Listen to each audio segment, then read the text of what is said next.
Buongiorno, benvenuti alla TG Sicilia. Le principali notizie. Ha confessato la cinquantenne di Palma di Montechiaro che ha sfregiato con l'acido l'ex marito. Il procuratore Di Leo, chiaro sin dall'inizio che le accuse della donna all'uomo non reggevano. Fine d'anno in una Palermo invasa da accumuli di rifiuti ed è subito scontro. L'azienda di raccolta attacca senza mezzi termini i cittadini. Come sempre non hanno rispettato le regole, l'accusa della RAP. A Messina invece funzionano le fotocamere trappola, centinaia le multe e sempre meno le discariche abusive. Palermo si prepara al Capodanno a Piazza Politeama tra incertezze e tanta paura. L'omicidio di Lino Ceresia, culmine di una scia di episodi di violenza, ha lasciato nel terrore residenti e cittadini. A Catania, su disposizione del sindaco trentino, botti vietati per 24 ore fino a mezzogiorno del 1° gennaio. Anche domani sera, assicura il questore Bellassai, grande impegno delle forze di polizia per un Capodanno piacevole in sicurezza. L'economia siciliana chiude il 2023 a tinte fosche per il taglio delle risorse statali e regionali e per la crisi delle imprese che continuano a chiudere i battenti. Nostro ospite tra poco è il direttore del quotidiano La Sicilia, Antonello Piraneo, per raccontarci la bella Sicilia, su cui domani scriveranno sul quotidiano 20 tra scrittori, giornalisti, imprenditrici, imprenditori, professionisti, sportivi, personaggi dello spettacolo. In anteprima l'emozione di Anna Castiglia, una delle star del concerto di fine anno domani sera in Piazza Duomo a Catania. Rivelazione di X Factor, sempre con ironia, parla di ritorno a casa nella sua città, ma anche di nuova partenza. Sempre a Catania tutto pronto per il tradizionale concerto di Capodanno del Teatro Massimo Bellini. L'evento sarà trasmesso in diretta dalla nostra antenna Sicilia e in streaming su lasiciliaweb.it.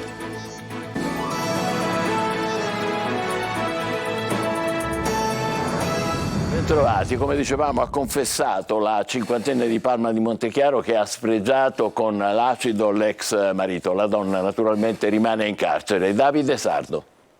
Silvana Sfortuna ha confessato, ha ammesso le sue responsabilità, ovvero di aver sfregiato con l'acido il suo ex marito, il 48enne Saro Gioacchino Morgana.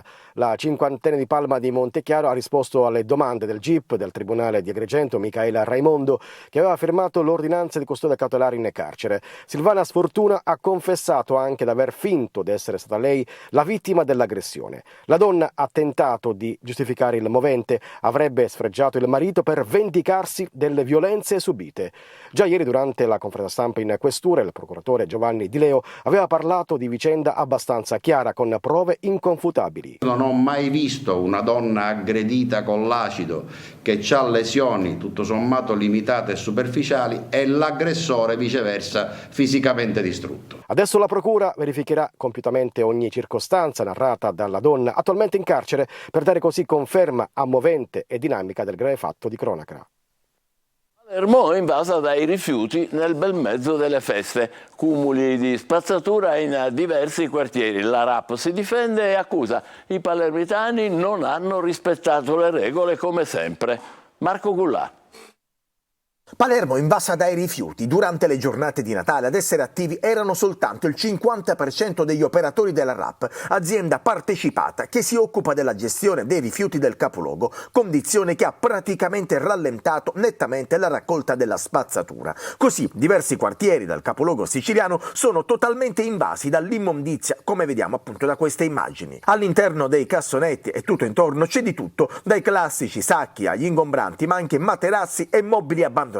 Le zone periferiche della città affogano tra i rifiuti. Bonagia, Zenne, Croillas, Brancaccio e Zisa. Tra piazza Giulio Cesare e la zona degli ospedali sono tante le stazioni di raccolta invase dall'immondizia e alcuni tratti dei marciapiedi non sono praticabili. La RAP però punta il dito contro i cittadini. Le vacanze natalizie purtroppo, per l'ennesima volta, ahimè, noi palermitani non riusciamo mai a rispettare le regole, quindi i giorni festivi, che doveva essere dei giorni in cui non si doveva assolutamente buttare niente né differenziato né indifferenziato, ovviamente tutti i palermitani hanno regolarmente buttato l'immondizia nei cassonetti e quindi ci ha creato delle difficoltà, anche perché quei periodi abbiamo fatto dei progetti volontari che chiaramente hanno portato solo in parte il personale a lavorare e quindi ci stiamo creando un po' di difficoltà che comunque da oggi stiamo cercando di recuperare e quindi già da ieri gli operai sono a pieno regime per recuperare quei giorni di vacanza. Ma la cittadinanza replica. Come facciamo a tenere i rifiuti dentro casa? Una sorta di botta e risposta che però non produce assolutamente effetti positivi, perché ad un giorno da Capodanno la città si presenta sporca e assediata dai rifiuti. Una storia che si ripete. Cambiano invece le cose a Messina, dove la lotta contro gli incivili si attua anche attraverso fotocamere trappola che immortalano gli zozzoni. Negli ultimi 4 mesi sono così diminuite le discariche abusive e nel 2024, l'anno che comincerà tra pochissimo, arriveranno sino a 1000 telecamere. Francesco Triolo.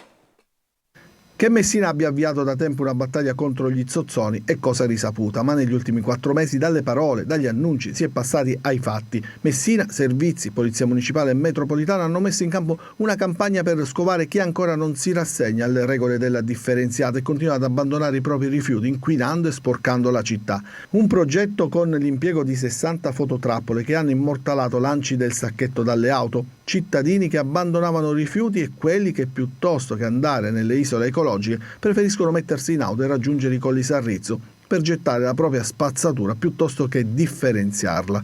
Tra loro identificati anche cittadini che pagano regolarmente la Tari. A parlare sono i numeri: 485 gli eventi registrati, 91 i siti controllati, 43 i luoghi in cui l'effetto telecamera ha funzionato come deterrente, abbattendo del 100% la formazione di mini discariche abusive. In altri invece la presenza delle telecamere ha fatto solo spostare i cumuli dei rifiuti. In un anno costano quasi 1 milione di euro alla società. Sono bonifiche che vengono fatte puntualmente, ogni area stabilisce 2-3 giorni la settimana proprio per bonificare quelle che ormai sono delle discariche che puntualmente vengono pulite e puntualmente vengono nuovamente risporcate. L'obiettivo è frenare un fenomeno sempre in espansione ed aumentare la soglia della differenziata per raggiungere il 65%. Il Comune è pronto ad installare altre 150 telecamere e ne sta acquistando ulteriori 1000 nel 2024. Avviate anche controlli con i droni per i torrenti, un'attività a tappeto che mira a sensibilizzare i cittadini. Dal 9 ottobre il codice dell'ambiente ha subito una modifica dove era stabilito prima che si verbalizzava il cittadino non rispettoso dell'ambiente con 600 euro di sanzione amministrativa, adesso invece è prevista una sanzione penale. Torniamo a Palermo che si prepara al Capodanno a Piazza Politeama tra incertezza e tanta paura. L'omicidio di Lino Cenezia, culmine di una scia di episodi di violenza, ha lasciato terrore tra residenti e cittadini. Vietati anche a Palermo i botti, ma fino al 6 gennaio. Marco Gullà. Non si placa la rabbia di parenti e amici di Lino Cenezia, l'ex calciatore ucciso all'interno della discoteca Noctre di Palermo. I profili social dei 2 fratelli coinvolti nell'omicidio sono stati invasi da una pioggia di insulti e minacce. Senza onore, avete ucciso un'anima innocente e distrutto una famiglia. Il tempo mette tutto a posto, condoglianze in anticipo. Maledetti, uscirete prima o poi. Sono alcuni dei messaggi inviati da parenti e amici di Cenezia, minacce e non solo. La squadra mobile di Palermo sta valutando concretamente la pista della premeditazione. Ci sarebbe un filo rosso che collega vari episodi, liti alla Vucciria di Palermo e anche i colpi di pistola in via La Lumia, ma la movida che si riflette anche sugli eventi di Capodanno. La serata del 31 è stata annullata nella discoteca Mob di Carini. Il mega concerto di Piazza Politeama in cui si esibirà l'artista Elodie sarà invece praticamente blindato, con oltre 500 uomini e donne a vigilare intorno alla zona del Politeama. Serpeggiano ansie e paure tra cittadini, commercianti e albergatori e persino tra chi dovrà presidiare le piazze di Ruggero VII, Castelnuovo e vie limitrofe. Nella zona blindata potranno accedere solo 9.800 persone, ma molti cittadini eviteranno di uscire la notte del 31 proprio a causa degli ultimi fatti di cronaca. Il concerto di San Silvestro è il primo maxi evento infatti a essere organizzato dopo i 2 recentissimi episodi di violenza che hanno terrorizzato la città.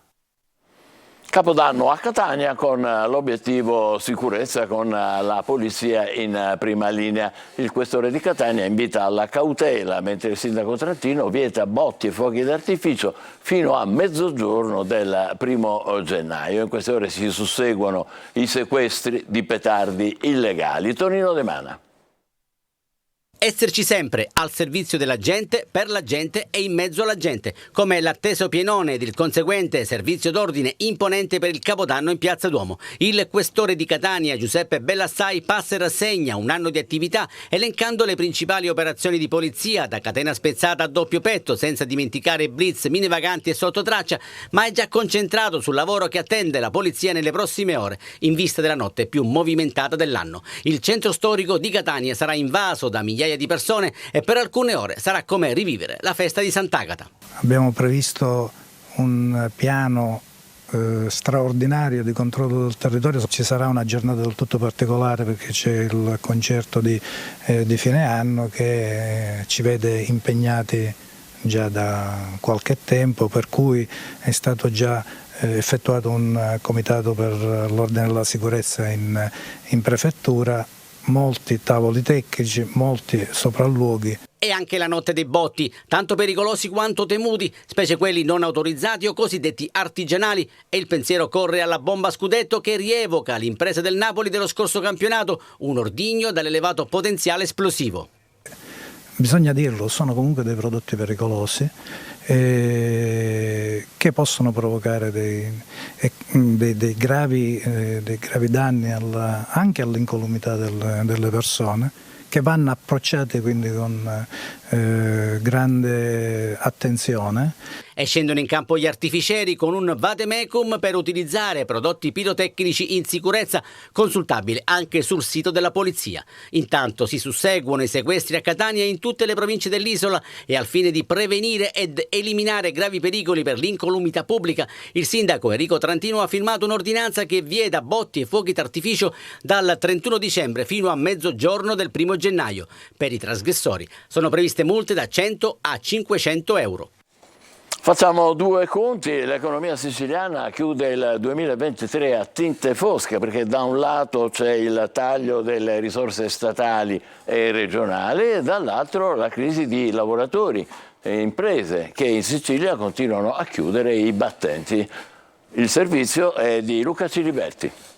Il 2024 sarà un anno in salita per l'economia siciliana. Tutti gli indicatori non lasciano trapelare segnali positivi. L'ultimo dossier della CGIL regionale calcola che l'isola subirà un taglio di circa 5 miliardi di risorse, il 20% in meno dell'anno precedente. Nello specifico peseranno il taglio per la revisione del PNRR, quello per l'abolizione del reddito di cittadinanza, il mancato gettito fiscale pari a 150 milioni, il taglio di altri 150 milioni spalmati in un triennio previsti come risarcimento dei costi dell'insularità, fino allo storno dei soldi per il ponte sullo Stretto, 1 miliardo e 480 milioni del Fondo di Sviluppo e Coesione. Secondo l'Istat, la Sicilia è al primo posto per rischio povertà, al secondo per disuguaglianza del reddito. Il reddito medio lordo è di circa 15.000 euro a persona, mentre la media nazionale è di circa 20.000 euro. Ma il dato più allarmante è il tasso di occupazione. Nel 2022 in Sicilia la fascia 20-64 anni occupa solo una persona su 2 e solo una donna su 3, per non parlare dei net, ovvero coloro che non lavorano e non studiano. Sono il 32% e il dato più alto d'Europa. Una fotografia che certifica un disastro sociale e politico-istituzionale sul quale si abbatte anche la scure del taglio del reddito di cittadinanza. 614 milioni in meno alla Sicilia nel saldo tra ex percettori di reddito e nuovi percettori del reddito di inclusione. Parallelamente il mercato economico e produttivo siciliano è fortemente ridimensionato rispetto all'offerta e paga la chiusura di quasi 26.000 imprese. Pesano i costi dell'energia e delle materie prime, l'aumento dei costi per rifinanziare i debiti e parallelamente il crollo del potere d'acquisto delle famiglie siciliane, che hanno drasticamente diminuito i consumi, generando un impatto deflagrante su tutta l'economia regionale.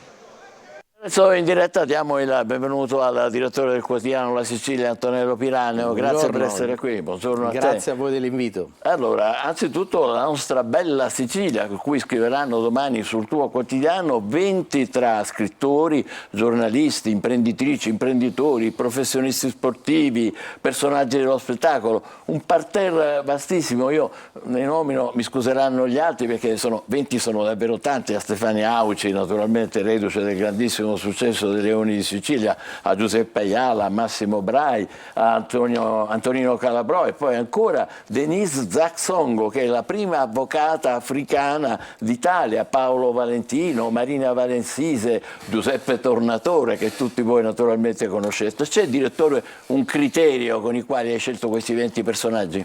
Ma il criterio è quello di un legame diretto e indiretto con la nostra terra, che è complessa e quindi come tale si presta alle letture più varie. È un inserto volutamente anarchico in questo senso, nel senso che ciascuno parla della Sicilia secondo il proprio vissuto, le proprie esperienze.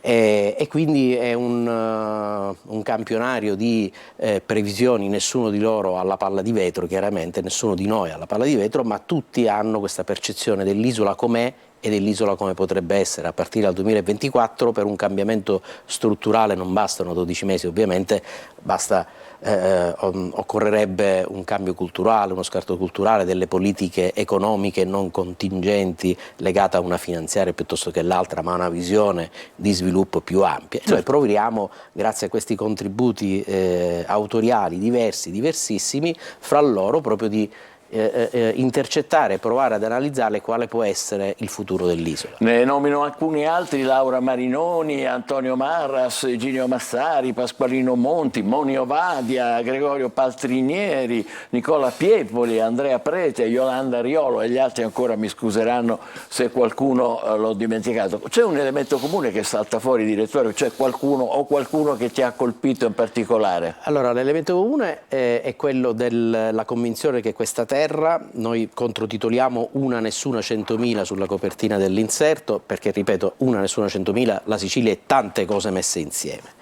L'elemento comune è che questa terra, pur partendo da trend tutti al negativo, ha la possibilità in sé, se aiutata dai governi nazionali ma anche dall'Europa, di poter svoltare in qualche maniera.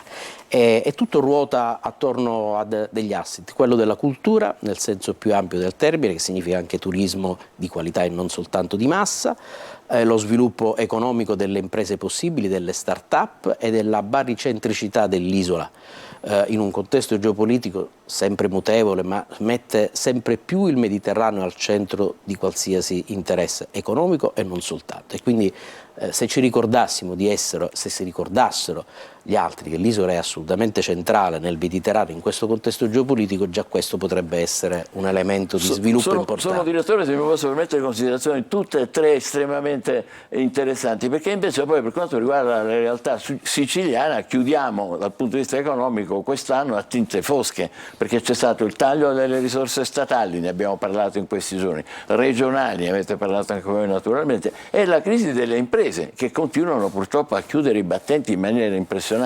Quindi che anno potrà essere il 2024? Ma al di là delle cifre, del taglio di una misura piuttosto che dell'altra, bisogna vedere che visione vogliamo avere della Sicilia, bisogna vedere il governo nazionale, il paese tutto che visione vuole avere della Sicilia. Dobbiamo essere soltanto un grande mercato di consumo per chi produce altrove? Dobbiamo essere un'enorme trattoria al servizio del ricco di turno, oppure possiamo essere un elemento produttivo? E lì il ruolo delle start-up innovative può avere davvero un impulso molto positivo. Qualcosa si intravede, noi già a partire da giorno 2 ritorneremo su questi temi proprio per proporre ai nostri lettori le storie positive che pur ci sono. Grazie al direttore Antonello Piranio, Grazie vi ricordo l'appuntamento con il suo quotidiano La Sicilia, La Bella Sicilia, uno speciale di fine anno all'interno del suo giornale con 20 personaggi che parlano appunto della nostra terra. Adesso cambiamo decisamente argomento, purtroppo c'è stato un incidente molto grave nelle ultime ore, una 18enne di Taormina è morta in nottata in uno scontro frontale che si è verificato sulla 114 nel territorio di Acireale. 5 i feriti nell'impatto tra un'auto e un furgone. Sono stati inutili i tentativi purtroppo dei sanitari del 118 di rianimare la ragazza. Questa è la morte di una 18enne di Taormina. Da X Factor a Piazza Duomo a Catania, il palco più emozionante per Anna Castiglia, che con Mario Biondi e Tananai sarà tra gli ospiti che animeranno la serata di Capodanno in città. Eva Spampinato.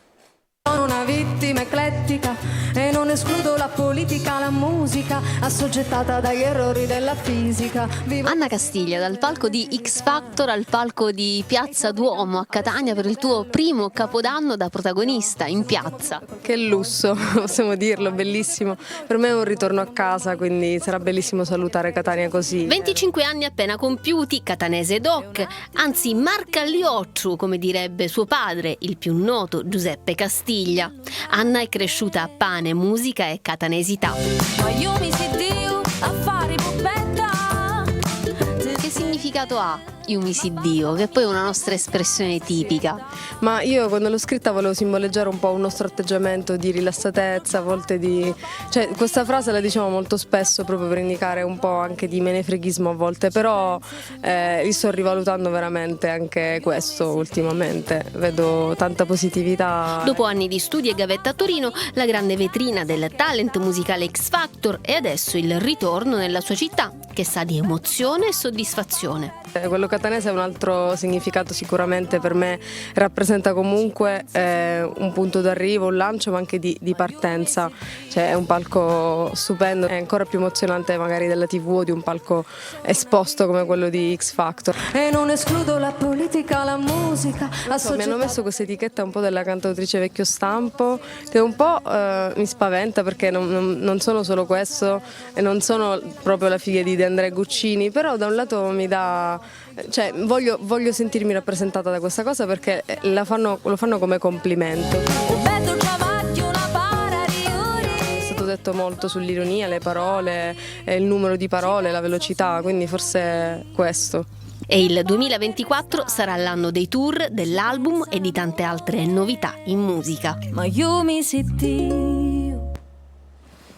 Anna Castiglia, che sarà tra i protagonisti domani sera in Piazza Duomo a Catania per salutare il 2023. Intanto, sempre a Catania, è tutto pronto per il tradizionale concerto di Capodanno del Teatro Massimo Bellini. L'evento sarà trasmesso in diretta dalla nostra antenna Sicilia e in streaming su lasiciliaweb.it. Francesco Triolo. Sold out ormai da settimane il tradizionale concerto di Capodanno che il Teatro Massimo Bellini ha in programma il 1° gennaio e che sarà trasmesso in diretta su Antenna Sicilia e in streaming sulla siciliaweb.it. Un grande evento per accogliere il 2024 nel segno della musica, un invito ed una occasione anche per il pubblico televisivo e del web per farsi travolgere dal turbinio dei valzer e delle polche, ma con un percorso musicale che porterà anche alle celebri pagine sinfoniche, un itinerario ideale nello spazio e nel tempo tra 800 e 900 attraverso autori e paesi europei ed oltreoceano. Sul podio l'autorevole bacchetta di Ekerhard Stier, direttore e ospite principale alla guida della pluripremiata orchestra dell'ente, in un programma di musiche di Bellini, Tchaikovsky, Gounod, Mascagni, Aciaturian, Brahms, Johann Strauss. Un'antologia alla quale si aggiunge una prima assoluta commissionata dal teatro al compositore catanese Matteo Musumeci. Ad aprire il concerto di Capodanno sarà una sequenza dei brani di Vincenzo Bellini con la maestosa sinfonia di Norma.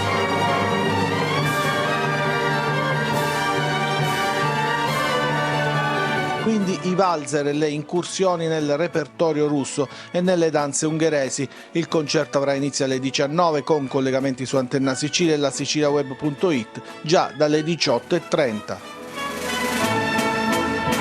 Da non perdere il concerto di Capodanno al Teatro Massimo Bellini, anche su Antenna Sicilia. Facciamo una breve pausa, tra poco le ultime sul calciomercato. State con noi.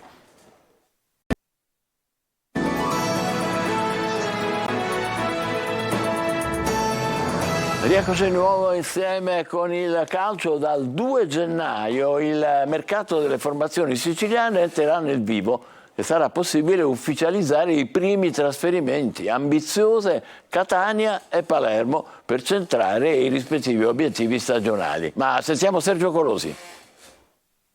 Cedere prima di rinforzare è l'obiettivo dichiarato del Palermo per il calciomercato dal 2 al 31 gennaio prossimi. In partenza Valente, seguito dal Sud Tirol e da mezza Serie C. Salim Diakité, che può ricoprire ruoli di laterale destro e centrale di difesa, piace al club rosanero, interessato anche al fantasista Luka Topalovic, 2006 di prospettiva e tra i più continui nel massimo campionato sloveno. Con 5 reti subite nelle ultime 2 giornate, l'arrivo di un terzino destro è una priorità e oltre a Diakité c'è forte interesse per Lorenzo Dickmann del Brescia e Nicolò Pierozzi della Fiorentina. Il CD Group investirà per essere protagonista nel girone di ritorno. Anche il Catania punta a rinforzare l'organico, con acquisti mirati e funzionali al progetto del club. Tra questi il jolly offensivo Cesar Falletti, trattativa calteggiata da Lucarelli, di cui però la Ternana non vorrebbe privarsi. Arriverà anche una punta centrale, esperte di categoria come Salvatore Caturano o Ernesto Starita, o altrettanto forte ma giovane come Gabriele Artistico, mentre Dubiscas, destinato alla Juve Stabia,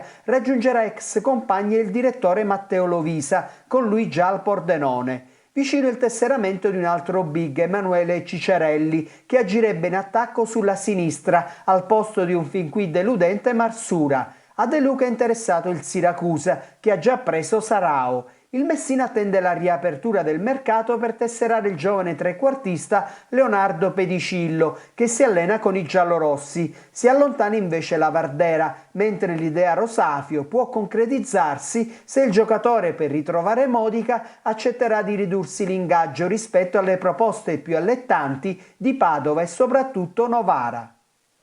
E la TG Sicilia si ferma qui, tornerà alle 20. Grazie per essere stati con noi, buon pomeriggio.